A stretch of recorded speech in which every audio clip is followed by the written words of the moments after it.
কবর জায়গা ভালো নয়,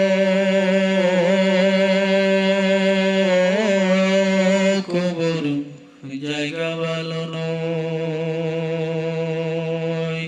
কবর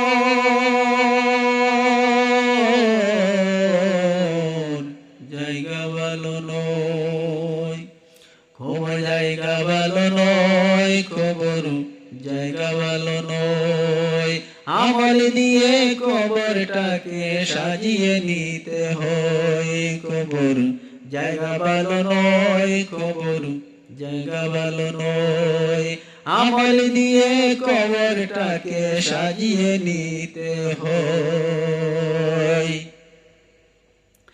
6 দিন পরে নখ খসে যাবে, 9 দিন পরে চুল। কবর গায়ের সামান নিতে কইরো না কেউ ভুল। কবর জায়গা ভালো নয়, কবর জায়গা ভালো নয়। আমল দিয়ে কবরটাকে সাজিয়ে নিতে হয়, আমল দিয়ে কবরটাকে সাজিয়ে নিতে হয়। কবর জায়গা ভালো নয়, আমল দিয়ে কবরটাকে সাজিয়ে নিতে হয়, আমল দিয়ে কবরটাকে সাজিয়ে নিতে হয়।